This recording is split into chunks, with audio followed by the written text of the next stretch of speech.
तो यहाँ पे हमने देखा कि सिट्रिक एसिड साइकिल या क्रेब्स साइकिल और ग्लाइकोलिसिस के बीच में एक स्टेप होती है जिसको हम लोग बोलते हैं ऑक्सीडेटिव डीकार्बोक्सिलेशन, जिसमें पायरुविक एसिड चेंज होता है एसिटिल कोएंजाइम ए में with the help of coenzyme A and यहाँ पे रिलीज होता है NADH और कार्बन डाइऑक्साइड का, इसीलिए इसको ऑक्सीडेटिव डीकार्बोक्सिलेशन बोलते हैं, क्योंकि यहाँ हाइड्रोजन रिलीज हो रही है तो ऑक्सीडेशन हो रहा है और कार्बन डाइऑक्साइड रिलीज हो रही है इसलिए डीकार्बोक्सिलेशन हो रहा है।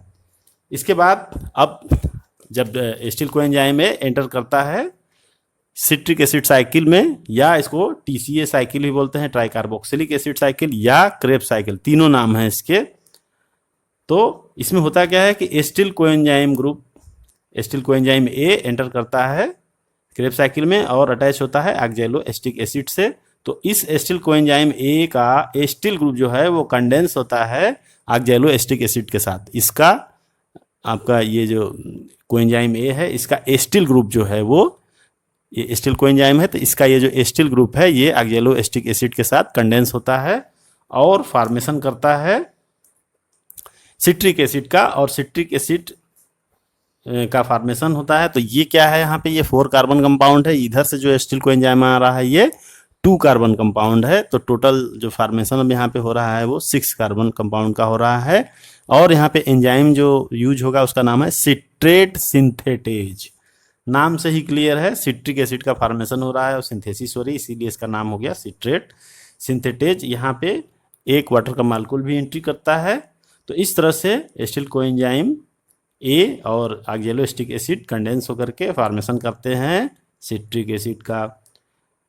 ठीक है, और अब क्या होगा आगे, ये क्रेब्स साइकिल यहाँ से स्टार्ट हो जाती है। अब सिट्रिक एसिड यहाँ पे आप देख रहे हैं, यहाँ पे दिखाया गया अल्फा कीटोग्लूटारिक एसिड अगले स्टेप में, लेकिन इसके बीच में एक इंटरमीडिएट प्रोडक्ट और बनता है जिसको हम लोग बोलते हैं आइसोसिट्रिक एसिड। आइसोसिट्रिक एसिड और सिट्रिक एसिड एक्चुअली वो आइसोमर ही है। इसके बाद क्या होगा, इसके बाद यहाँ पे ये आप देख रहे हैं ये NADH+ का फॉर्मेशन हो रहा है, रिडक्शन हो रहा है, यहाँ पे हाइड्रोजन रिलीज हो रही है यहाँ पे। तो यहाँ पे बनेगा ऑक्सैलोसक्सिनिक एसिड, एक और इंटरमीडिएट प्रोडक्ट यहाँ बनता है जो आपके बुक में मेंशन नहीं है, फिर भी मैं बता दे रहा हूँ। तो यहाँ पे आइसोसिट्रिक एसिड है, फिर उसका रिडक्शन होकर के बनेगा ऑक्सैलोसक्सिनिक एसिड, फिर कार्बन डाइऑक्साइड यहाँ पे रिलीज होगी, तब बनेगा फाइनली अल्फा कीटोग्लूटारिक एसिड। तो डायरेक्ट भी आप इसको लिख सकते हैं, इसमें कोई दिक्कत नहीं है, लेकिन मैंने समझाने के लिए बताया कि ये 6 कार्बन कंपाउंड है, ये भी 6 कार्बन कंपाउंड है, ऑक्सैलोसक्सिनिक एसिड भी 6 कार्बन कंपाउंड है, और इससे कार्बन डाइऑक्साइड यहाँ रिलीज होती है। अब ये 5 कार्बन कंपाउंड बनेगा जिसका नाम है अल्फा कीटोग्लूटारिक एसिड। इसके बाद नेक्स्ट स्टेप में इसमें से एक कार्बन डाइऑक्साइड और यहाँ पे रिलीज होगी। जब यहाँ पे एक कार्बन डाइऑक्साइड और रिलीज होगी तो अब जो मॉलिक्यूल बनेगा, ये कार्बन डाइऑक्साइड यहाँ रिलीज हो रहा है और NADH+ भी होगा, यानी एक बार और इसका रिडक्शन होगा तो बनेगा succinyl coenzyme A. Succinyl coenzyme A 4 carbon compound है। इसके बाद यहाँ पे एक ATP और रिलीज होती है, यानी एक फास्फेट ग्रुप यहाँ से निकलता है, लेकिन डायरेक्ट ना निकल के GDP और GTP के थ्रू निकलता है। यानी पहले वो GTP बनाएगा, GDP से फिर वो अपना फास्फेट ग्रुप ट्रांसफर कर देगा किसको, ATP को। तो इस तरह से यहाँ पर ATP का फॉर्मेशन होता है ना। इसके बाद फिर क्या होगा, ये सक्सिनिल कोएंजाइम में इस फास्फेट ग्रुप के निकलने की वजह से अब चेंज हो जाएगा सक्सिनिक एसिड में। तो सक्सिनिक एसिड फिर क्या होगा, सक्सिनिक एसिड जो बनेगा वो फाइनली किसमें क्या फॉर्मेशन करेगा, ऑक्सैलो एसिटिक एसिड। ठीक है, तो सक्सिनिक एसिड चेंज होगा मैलिक एसिड में, मैलिक एसिड चेंज होगा ऑक्सैलो एसिटिक एसिड में। तो सक्सिनिक एसिड के बाद बीच में यहाँ पर भी एक इंटरमीडिएट प्रोडक्ट बनता है जिसका नाम है फ्यूमेरिक एसिड। फ्यूमेरिक एसिड फिर चेंज होता है मैलिक एसिड में, और मैलिक एसिड फिर यहाँ पे अब दो चीज़ें यहाँ पे होंगी, यहाँ पर भी हाइड्रोजन निकल रहा है, रिडक्शन हो रहा है, यहाँ पर भी रिडक्शन हो रहा है। तो सक्सिनिक एसिड से मैलिक एसिड के बीच में भी रिडक्शन हो रहा है यहाँ पे, लेकिन हाइड्रोजन रिलीज हो रही है FADH2 के फॉर्म में, NADH के बजाय यहाँ पे FADH है। और फिर मैलिक एसिड से ऑक्सैलो एसिटिक एसिड बनता है, फिर यहाँ रिडक्शन हो रहा है, हाइड्रोजन रिलीज हो रही है, ये उसी तरह NADH+ के फॉर्म में ही रिलीज होगा। तो फिर ये ऑक्सैलो एसिड बनेगा यहाँ पे, जो कि फाइनली हम जहाँ से हम लोग स्टार्ट किए थे इस साइकिल को। तो इस तरह से ये पूरा एक साइक्लिक मैनर में प्रोसेस हो रहा है, इसीलिए इसका नाम है सिट्रिक एसिड साइकिल या क्रेब्स साइकिल या ट्राइकार्बोक्सिलिक एसिड साइकिल। अब सवाल ये आता है कि ट्राई कार्बोक्सिलिक एसिड साइकिल इसका नाम क्यों है। तो ये जो सिट्रिक एसिड होता है इसमें 3 कार्बोक्सिल ग्रुप होते हैं, ट्राई कार्बोक्सिलिक ग्रुप होते हैं, इसीलिए इसका नाम है ट्राई कार्बोक्सिलिक एसिड साइकिल। तो इस तरह से हम देखते हैं कि जो यहाँ पे जो अब जीडीपी से जो जीटीपी बना, ये सबस्ट्रेट लेवल फार्मेशन इसको बोलते हैं। अगर कभी पूछा जाए कि सबस्ट्रेट लेवल फास्फोराइलेशन कहाँ होता है, तो वो यही पॉइंट है जहाँ पे जीटीपी का जनरेशन हो रहा है। ठीक है, वो बाद में फाइनली आखिर वो एटीपी में ही चेंज हो जाता है।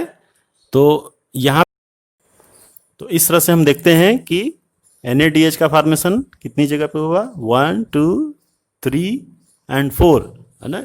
तो 4 प्लेस पे NADH का फॉर्मेशन हो रहा है और 1 प्लेस पे FADH2 का फॉर्मेशन हो रहा है। और पायरुविक एसिड जो है वो 2 मॉलिक्यूल बन रहा है, 1 glucose molecule forms 2 molecule of pyruvic acid, since there will be number will be double है ना।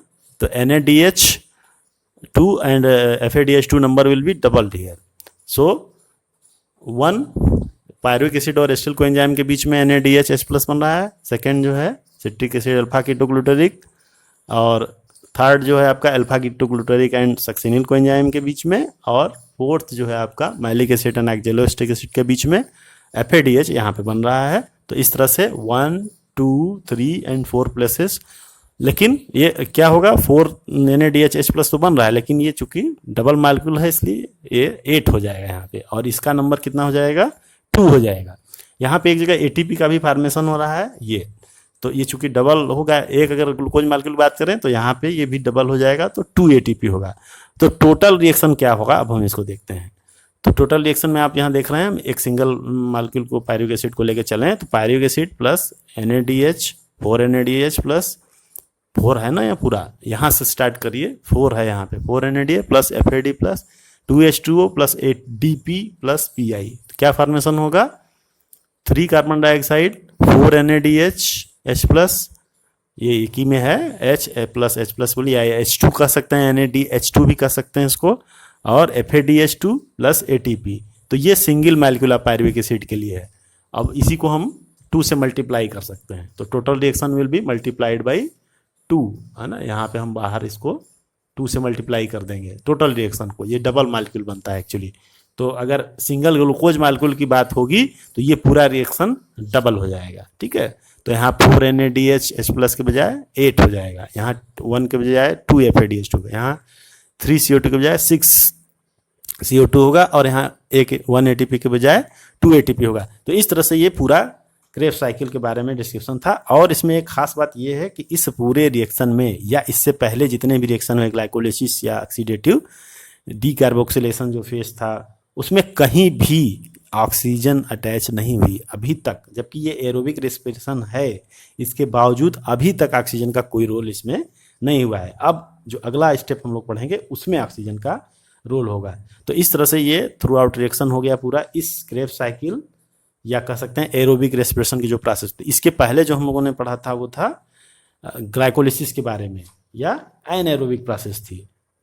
ठीक है, तो ये इस तरह से आपका पूरा एरोबिक रेस्पिरेशन के बारे में हो गया। अब इसके आगे हम लोग जो यहाँ पे जो एंड प्रोडक्ट बन रहे हैं NADH+ और FADH2, इनका क्या होता है आगे, और इनसे अब चूंकि इसमें आप देख रहे हैं ATP 1 या 2 मॉलिक्यूल बन रहे हैं टोटली, तो बहुत ज़्यादा नंबर ATP यहाँ से रिलीज नहीं हो रहा है। तो अब ऐसा कौन सा रिएक्शन होगा जिसमें कि ज़्यादा नंबर ऑफ ATP का फॉर्मेशन होगा, उसी को हम लोग आगे पढ़ेंगे इलेक्ट्रॉन ट्रांसपोर्ट सिस्टम में। और उसको एक साथ में हम लोग कहते हैं ऑक्सीडेटिव फास्फोरिलेशन। फास्फोरिलेशन का मतलब ATP की सिंथेसिस। इसको हम लोग अब आगे पढ़ेंगे।